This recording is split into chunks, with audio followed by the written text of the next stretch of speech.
Magandang buhay, mabuting araw sa ating mga taga-subaybay. Andito na naman si Senior V para magbigay ng impormasyon kung kailan nasuspend o nakakancel ang pension ng mga beneficiaries o kaya mga pensionado. Ang pensyon ng mga pensyonado na hindi tumugon sa AKOP ay nahihinto ang kanilang mga pensyon, kaya't nararapat lamang na kayo'y tumugon sa mga AKOP ng SSS.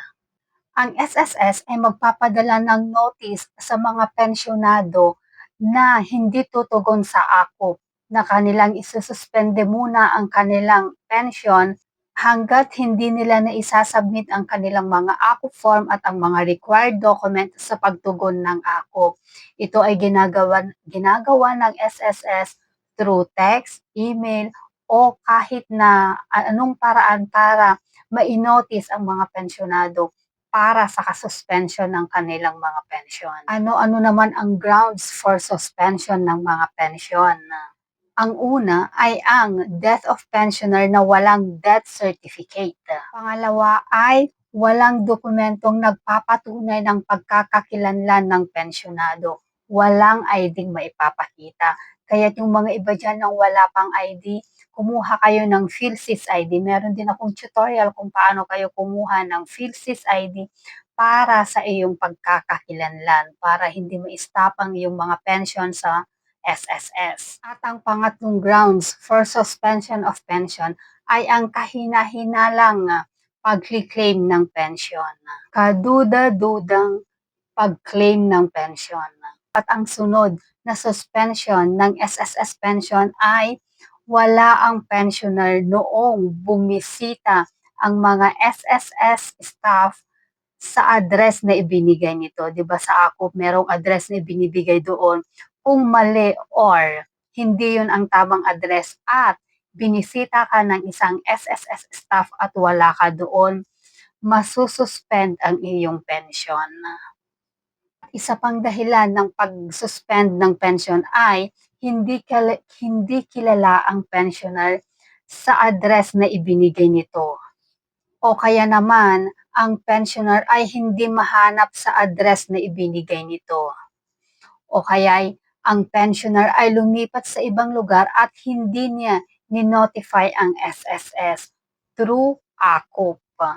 Kung ang iyong pension ay suspended lamang, magre-resume din ang iyong pension kapag naibigay mo na ang correct information sa SSS.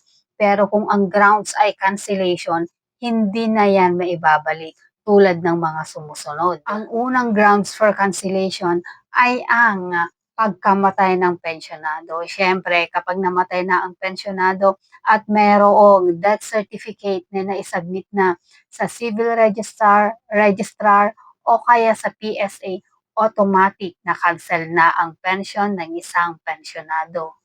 Kung sa ibang bansa naman namatay ang pensionado, kailangang merong English translation ang kanyang death certificate at hindi na kailangan ng ipa-authenticate pa ito basta't na-receive ito ng SSS staff ang kanyang death certificate, hindi na kailangan ipa-authenticate pa ito.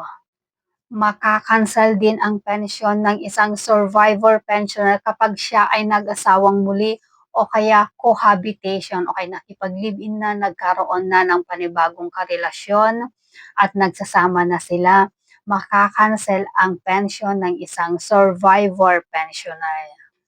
Sa mga nagpe-pensyon from total disability pension, makakancel ang iyong pension kapag kayo'y naka-recover na sa iyong disability. Automatic na kapag kayo'y gumaling na sa sakit, makakancel na ang iyong pension. At isa pang grounds for cancellation of pensioner ng mga total disability ay re-employment or self-employment ng mga total disability pensioner kapag sila'y nagkatrabahong muli o kaya nag-establish ng kanilang business, matitigil na ang kanilang disability pension. Sa mga retirement pensioner naman, makakancel ang kanilang pension same kapag sila ay nakahanap muli ng trabaho o kaya self-employment, makakancel ang kanilang pension. Re-employment or self-employment, makakancel ang iyong pension.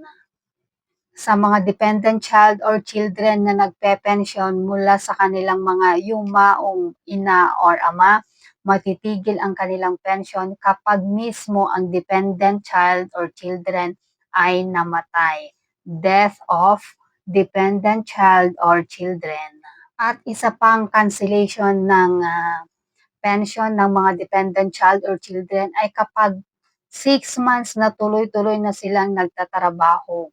Matitigil na din ang pension ng mga dependent child or children kapag sila ay ikinasal na o kaya nag-asawa o kaya ay nagkaroon na ng common law relationship. Dependent child or children having common law relationship at the age of 18. The pension of the dependent child is automatically cancelled once the dependent child or children reaches the age of 21. Pension of incapacitated dependent children is automatically cancelled kapag gumaling na siya. Kung ang video ito ay nakatulong sa inyo at meron kayong gustong tulungan, huwag mag-atubiling i-share ang nasabing video. Subscribe ka na din sa aking channel. Like ka na din dahil sharing is caring. Caring is sharing.